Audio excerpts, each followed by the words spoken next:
Quest to get results that look like this. You've realized that your plan has stopped working and you are not dropping any more body fat and you can't understand why. This is a very common practice that we will go over consistently every week in order to get the results that we do. The very first thing I will say to you is, and just make sure you are doing this before you look at your plan or anything else, make sure you are tracking every element of this. This is one thing we're big on for our members in the Gorilla Platoon. They will track all their metrics. You will weigh yourself daily. You'll take your photos weekly. You'll log every session, the reps and the weight you lifted. You will log every day's step count. You'll log every day's cardio. You'll log every day's sleep. And you will also log other things like your appetite, your digestion, and your general motivation towards the plan. If you're not logging these metrics, you are just guessing that you're not making progress anyway. I have to start with this point because some people aren't doing this and the light bulb turns on now and you can't move on to the next things I'm going to say without actually having this part nailed down. So just ensure you are tracking it. Data is going to drive decisions for your next week, or you're just going to cuff it and guess.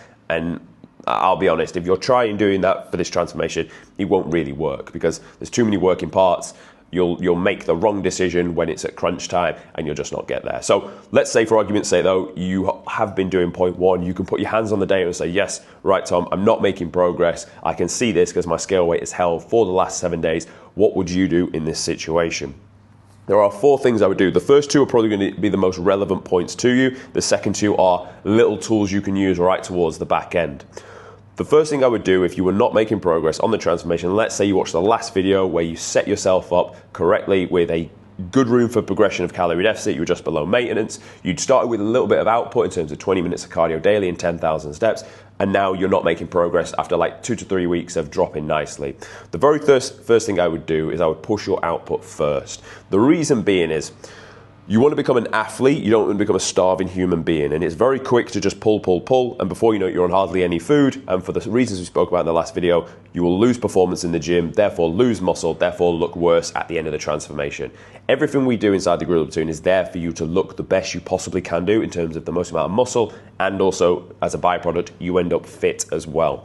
So I would then go to 30 minutes of cardio daily. Now, in a weird way, and it's normally the case, this is the harder thing to do. It's actually easier just to eat a little bit less, especially at this stage of the transformation. It's much easier just to pull 200 calories for the most part. And that's me coming from a position where I prefer to do more output, but I know it's technically easier to then just pull food instead, because you physically do less. You don't even have to prep the food that you've now pulled. So and your food bill's cheaper. Everything is easier when you just pull that food down. But normally if something is easier, you want to do the thing that's actually more challenging. Excuse me. So from this point, you're going to add more cardio. Remember, we're doing cardio that we can do daily. We're not out doing crazy sprints. We're not out doing long trainer runs. We're doing non-impact CV that you can do daily. Heart rate stays 120 to 130. Now, obviously, you're going to add an extra 70 minutes of cardio to your overall week and 10 minutes a day. You'll then find you make the progress, and that will keep you going. I would actually say keep on with the cardio. And as a secret weapon to make cardio enjoyable, cardio is where you're going to plan the best things that are going to come for you in the future. This is when I'm doing any form of cardio, I will listen to tunes and I'll basically visualize and walk through good things that I'm going to do in the future. Steps is good for unwinding and removing things out of the brain. Cardio is good for being optimistic for the future. So if you find you get on CV machines and you're bored, it's because you're not using the time correctly. That is untouchable. No one is bothering you time to just think about the future with tunes that you want to listen to, or listen to something educational if you want to. Don't come up with the excuse that cardio is boring. It's boring because you're boring and you're not making it fun. From there, I would say continuously push your cardio until you hit about 40, 45, maybe 50 minutes daily. At that point, I'd say fair enough, because now you're routine, 40 minutes cardio and a gym session plus 10K steps, yeah, sure. Now let's say an hour for the gym, 40 minutes of cardio. It's going to take you an hour, and let's say for 10K steps, you're looking, probably again about another hour and a half. So you're investing a good amount of time. I mean, you got 24, it's relative. It's an okay amount of time. But I understand now routine starts to get challenged. At that point, and this leads me on to the second point, then you look at pulling from food. Look at your meal plan and look to take out things that are low volume, high calorie first. More than likely, this is going to come from fats to begin with. You can take out things like 30 grams of dark chocolate is 180 calories. You'll see a nice drop off there. 30 grams of peanut butter is 190 calories. That'll give you a big drop off there. Like if to physically hold those in your hands, very, very small amount of food. So we can see dropping that off is going to yield you a very quick change at very little cost, very, very little cost at that front. So I would then pull from the fats first. Now I wouldn't just keep going fats until I was on zero fat. There would come a point where I'd be like, right, we can take fats. Obviously, fats are not going to be around the workout because they're not fuel using foods. They're great for hormones and they're good for slowing down digestion. We want the opposite when we're training. So you've taken fats from away from the workout. The next thing I would then do is take carbs out away from the workout. I'd always leave my pre and post carbohydrates as much as possible. Or because I like to train after a couple of meals, I'd ensure, I mean, my meal one is never carbs, but meal two is heavily carbs, so is my pre-workout. Those two meals I keep sacred, and then the little bit after, the ones right on the back end of the day, then I'd pull from there first. I made a point of saying this in the last video, but it's important that you get your meal timing right, because otherwise you will use the excuse that I'm in a deficit, therefore I can't make progress in the gym. That's a lie. You absolutely can. You just need to time your feeding around the session correctly, therefore your performance will still stay high. So you can see the point of when we'd pull from food. So the first answer is go from cardio first. The second answer is then you go from food after that.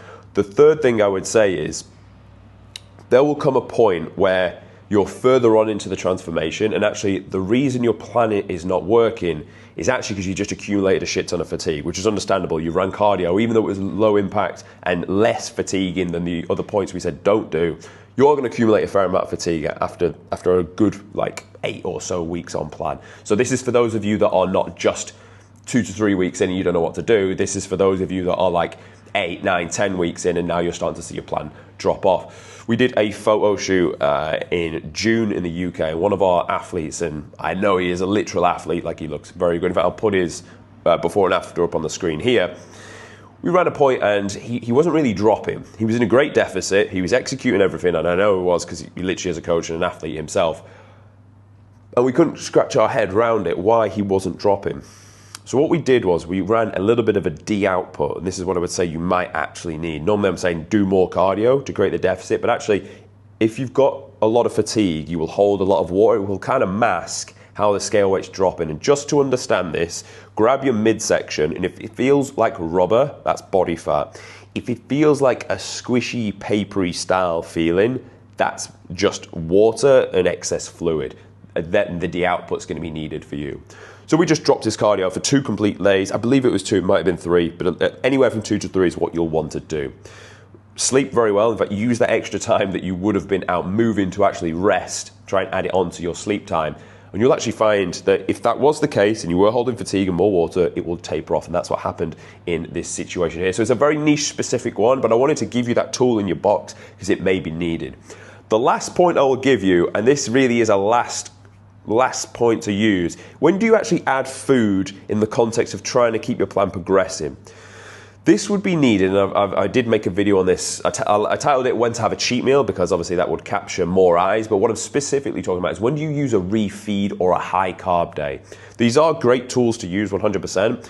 The caveat is it will take you out of your deficit. So although in the context of wanting to make progress and drop body fat, it kind of sounds counterintuitive, it actually has its uses and its reasons for this. So the reason for this, number one, is if you're generally, your performance in the gym is really starting to diminish, running a refeed or a high carb day is going to allow your glycogen stores to fill back up, you to train very well and hard, and therefore keep your numbers progressing. What this will also do is it will, by having an influx of carbohydrates and literal energy, generally speaking, you see how I'm always moving around and moving my hands. I'm not in a deficit right now. I'm sat just above maintenance in a surplus.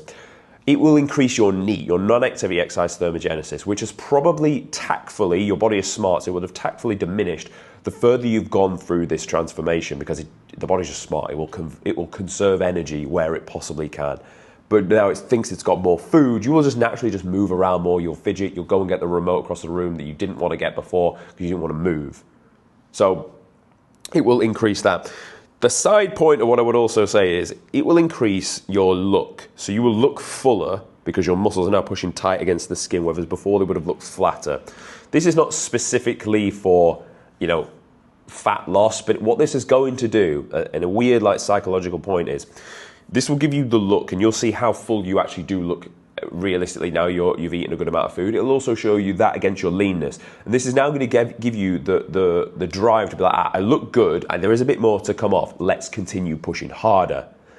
Whereas if you didn't have that high day, you'd still be looking a bit flat and not dead lean. So therefore, you would lose a bit of motivation if no one gave you this. You see how these last two are like hyper-specific points needed for further on in the transformation, but very, very things to have in the back of your mind, knowing that at some point you're going to accumulate a lot of fatigue, you might need a de-output. At some point you're going to be as flat as a pancake, you're going to feel skinny, you may need a refeed so you look better, and just so your non-activity exercise thermogenesis increases as well. So they're the 4 tools I would give you, with the first 2 being the main ones that will be relevant, and the second 2 being little supplement tools you can use towards the back end. So if you're a beginner who's not seen progress on his plan, they are the points I would do. If you generally have exhausted your options, you're confused as anything, and you generally just want someone to do this for you, then come and join us at the Gorilla Platoon, and one of our coaches will take you through the process and get you in the best shape of your life, and obviously teach you along the way, because everything we give you is recorded via a Loom video, so you can literally always put your hands on what we tell you to do and revert back to it forevermore. Apart from that, we turn up daily, so thank you for watching, and I'll see you tomorrow.